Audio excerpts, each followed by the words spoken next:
I'm Dr. Nancy Bargerstock, and I'm the violin professor at Appalachian State University, and also one of the violin teachers at Canon Music Camp.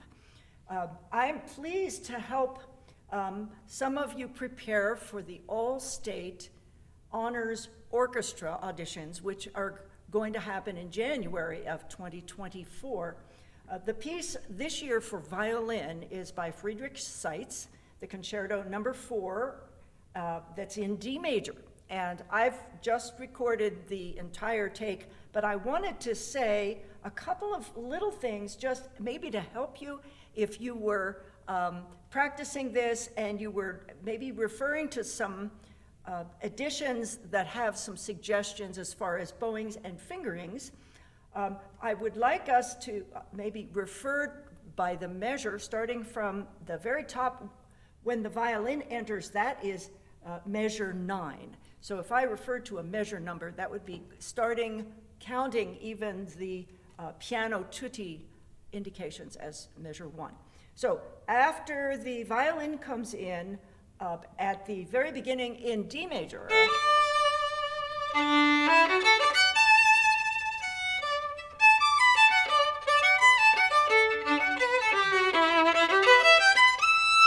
we've modulated to E. Now, why don't we, since we've just played the E harmonic, let's just stay in 3rd position. Then you don't have to go hunting for that 3rd position. A lot of editions have 1st position and a shift there. Why don't we stay from the previous harmonic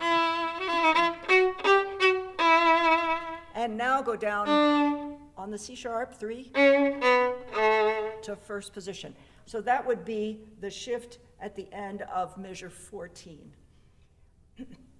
Another situation that we might find ourselves shifting earlier than what is in often the printed version you might get is in measure 21. We've arrived on the D.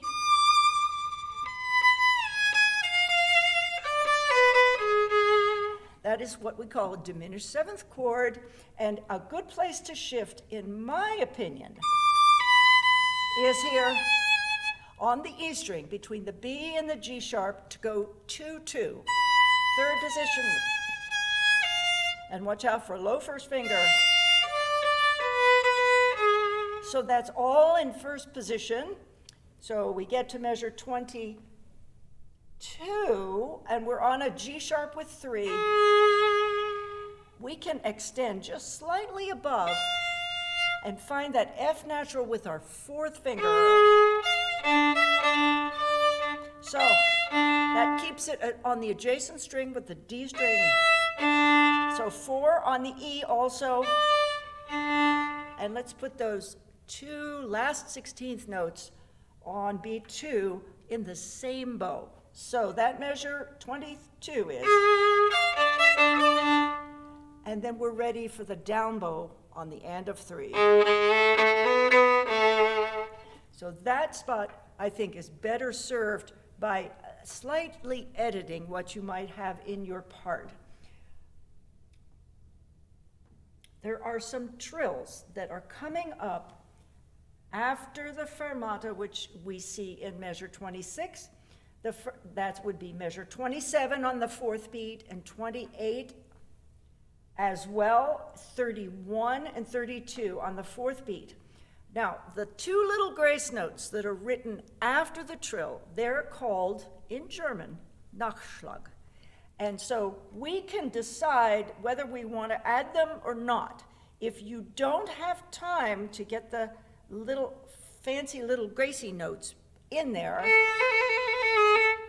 at the end of each trill, you could just play the trill and skip the grace notes. It won't change it that much. Let me play measure 27 and 28, and the first time I'm going to play with the Nachschlag, the little Gracie notes. Okay, so here we are.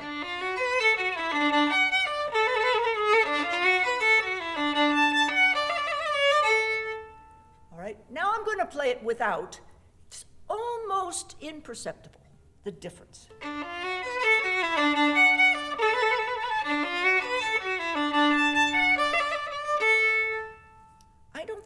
miss them. If it really bungles you up and it makes you late to get to the first beat of the next measure, I would say let's skip them, okay?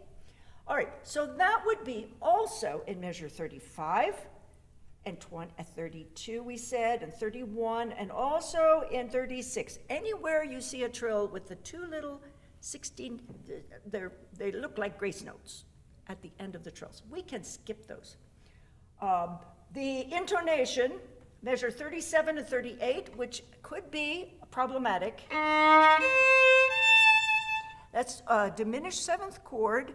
The fingers feel like they're playing a whole step, except that they're on adjacent strings. So 1, D sharp and C natural, and C and A on the two top strings.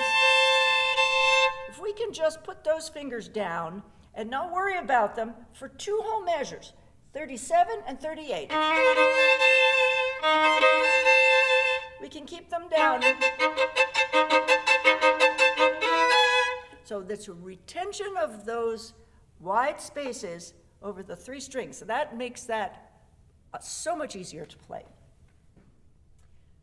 I'm going to jump over the middle section, the lyrical section, which is very beautiful, and let's take note of the tempo change at measure 70.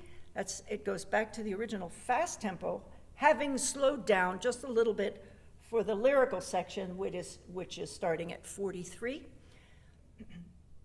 There is a bowing here in this tempo primo, the first tempo. In measure, you'll see it in measure 74. It says grazioso, which is elegantly.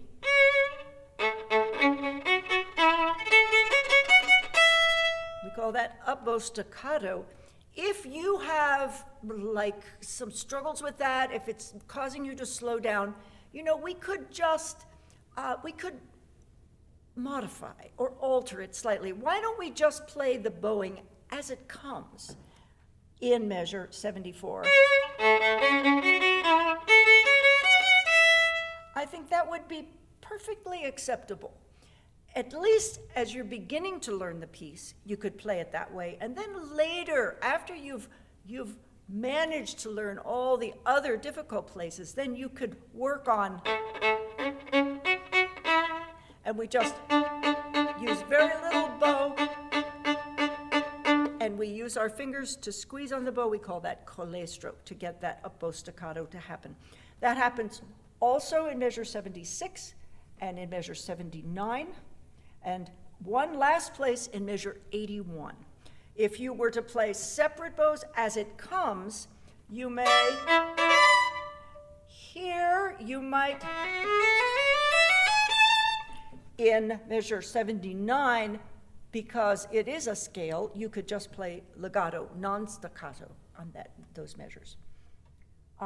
One final comment, there is a misprint in measure 92, where it's the last 3 or 4 bars of the first movement, where the F sharp trill,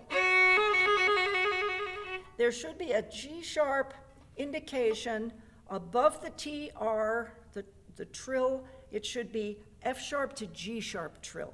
And that also in measure 93,